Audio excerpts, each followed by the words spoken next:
वैसाख का महीना की कहानी। एक पति पत्नी आज लकड़ी बेच आपको पेट भरता, लकड़ी आता पेट भरता। वैसाख को महीना आया, सब लोग वैसाख स्नान करवा लग गया।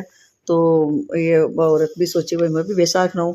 पति रोज लकड़िया को गट्ठो लेतो, पत्नी बीमा से एक लकड़ी रोज निकाल लेती। वैसाख नहा रहती, आवड़ा पीपल सींचती और ऐसा करता करता एक महीना हो गया। पत्नी नहा धो और एक बार एक एक बचा हुई लकड़िया को गट्ठो बना बेचवा गई।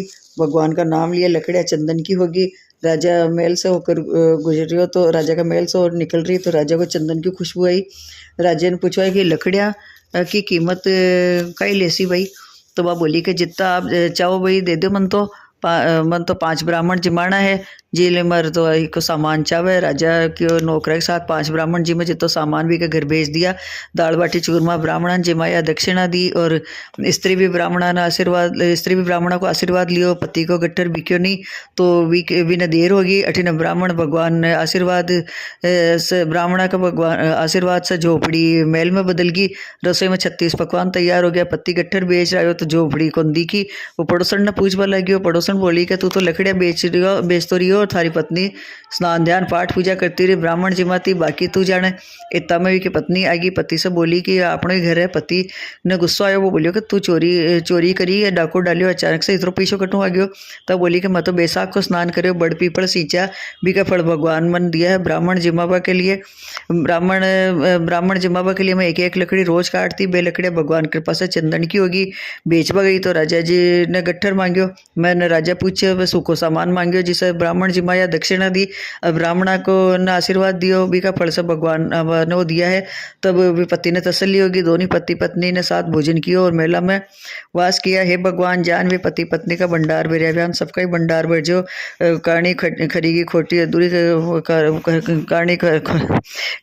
कहानी का सुन वाला न होकर देवाला सब परवान चढ़ा। जो विनायक जी कहानी। एक माँ बेटी व रोज सूरज भगवान, विनायक जी, पथवारी माता तुलसी, बड़ देवता सबकी पूजा करती, फिर भोजन करती। ईशान करता करता 9 साल हो गए। एक दिन बेटी देख क्या बुढ़िया ने कहा कि भाई हमारी बेटी का नियम बहुत है जो निभाए, मैं भी नहीं बेटी से ब्याह करूँ। लड़का वाला क्यों कि भाई थारी बेटी का सारा नियम में निभाशा। बुढ़िया भी सारी बात बता दी। लड़का वाला भी क्यों कि मैं सारो नियम निभाशा और भी की लड़की के साथ शादी होगी। शादी और ससुराल लगी 4-6 महीना तो नियम चलता रहा है। एक दिन भी के घर में झगड़ो हो गयो। सासू जिठाने केबल लगी कि ये नियम बाद में आर देवी देवता करे, सारा काम तो मैं करा। दूसरे दिन सवेरे छोटी बहू उठी, स्नान ध्यान कर निवृत्त और पूजा करवा निकली। सासू जिठानी केबल लगी के कटे चाली काल इतना झगड़ा हुआ देखा नहीं कि घर को काम धंधो में ध्यान दे। बहू चौपड़ो रख दियो और महल में जार सोगी भूखी प्यासी 2-3 दिन तक सोती रही। भगवान सपना माया के बहू सूती एक जगह। सासू बहू बोली कि चिंता में हो। भगवान बोलिया कि थारी चिंता मिट जासी, उठे क्यों कोने, खाणो क्यों नहीं खावे। बहू बोली कि क्या खाऊं। सासू बारे जावा कौन देवे, पूजा हो नहीं सकती। भगवान बोलिया कि घर में ही देवता है।